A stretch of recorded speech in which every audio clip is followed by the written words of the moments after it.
Je suis Spielberg et je vais t'expliquer pourquoi. Je suis Spielberg, sérieusement. À n'importe quel moment, ma vie devient E.T., Avatar ou je ne sais quelle autre œuvre de science-fiction. Parce que oui, je réalise un tas de films de science-fiction dans ma tête. J'ai cette capacité naturelle et incroyable à ruminer les mêmes pensées en boucle pendant des jours.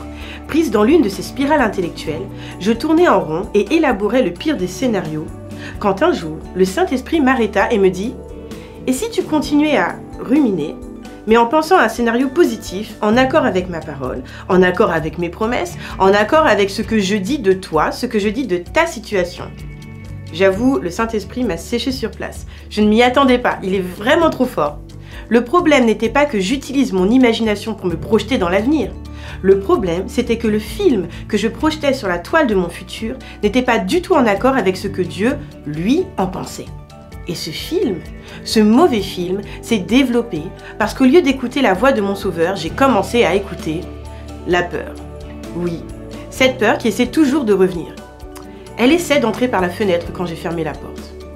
Blague à part, l'ennemi essaiera toujours de te faire avaler ses mensonges. Alors ne te décourage pas. Il ne fait que parler. Toi, tu as l'autorité de lui claquer la porte au nez au nom de Jésus. Mais revenons sur notre histoire de Spielberg.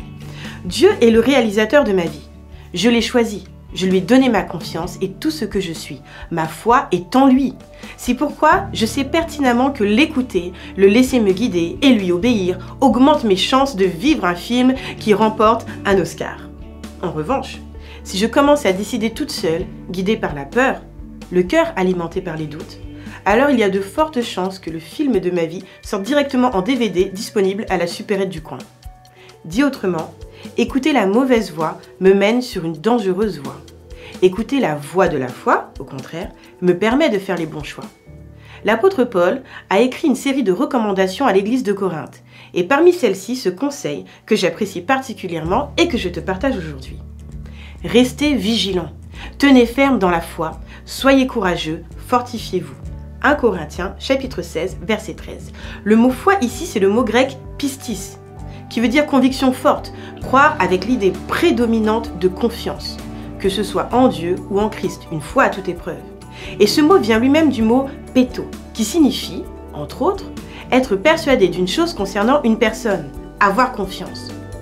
Parce que ma confiance est en Dieu, parce que j'ai foi en lui, je suis persuadée qu'il me mènera à bon port sur la bonne voie et qu'il m'aidera toujours à faire les bons choix si je choisis de l'écouter. Et si toi aussi tu choisissais de l'écouter aujourd'hui, que la peur se taise et que Jésus écrive l'histoire de nos vies.